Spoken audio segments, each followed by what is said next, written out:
એથી આગળ સંશોધન થયું તો દૂધ શેનું બને? લોહીનું. ગાય માતા આપણને દૂધ તો આપે, પણ એનું દૂધ શેનું બને? લોહીનું. એવી જ રીતે જનેતા માતા આપણી પોતાના બાળકને સ્તનપાન કરાવે, નાનું બાળકનો જન્મ થાય તો માતા સ્તનપાન કરાવે, એમાં શું હોય? દૂધ.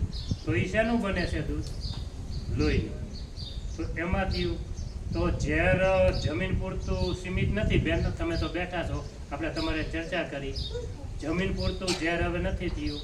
ઝેર આહાર, ખોરાક, શાકભાજી, બ્લડ, લોહી અને માતાના અને ગાય માતાના દૂધ સુધી પોઈઝન પહોંચી ગયેલું છે. આ લેબમાં રિપોર્ટો કરાવ્યા વૈજ્ઞાનિકો સરકારે. તો માતાના દૂધમાં, માતાના ધાવણમાં 3% માંડીને 13% સુધી પોઈઝન આવે છે. એરિયા વાઇઝ અલગ અલગ ખાવા પડે ત્યાં સુધી છે.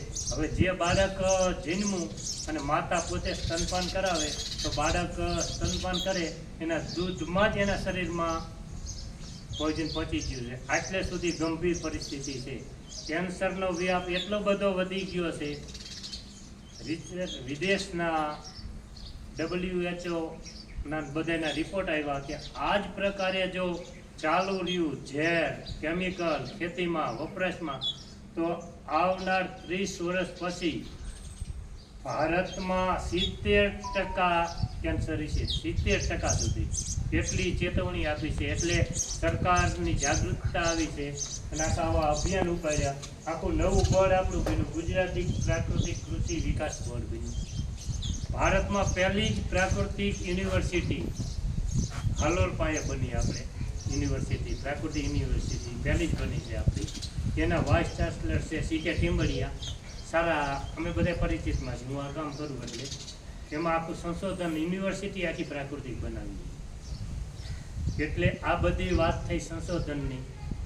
સૌથી પહેલું આપણા દેશમાં સૌથી ઝાઝું DAP, યુરિયા, જંતુનાશક દવાઓ પંજાબમાં વપરાવા માંડી. એનું કારણ છે કે તમને ખ્યાલ હશે, પંજાબ નામ જ એટલે પડ્યું, 5 નદીનો પ્રદેશ એટલે પંજાબ બોલે છે.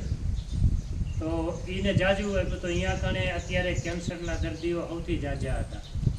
દુઃખ સાથે કહેવું પડે 3 મહિના થયા છે, જેટલા 3 મહિના પહેલાં રિપોર્ટ આવ્યા, ગુજરાતે પંજાબને કેન્સરના કેસમાં પાછળ રાખ્યું છે. ગુજરાત અત્યારે નંબર 1 કેન્સરના દર્દીમાં.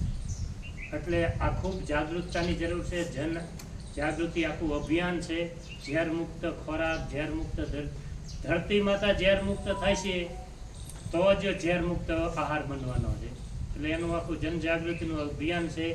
અને એ અભિયાન ક્રાંતિ લાવવી છે.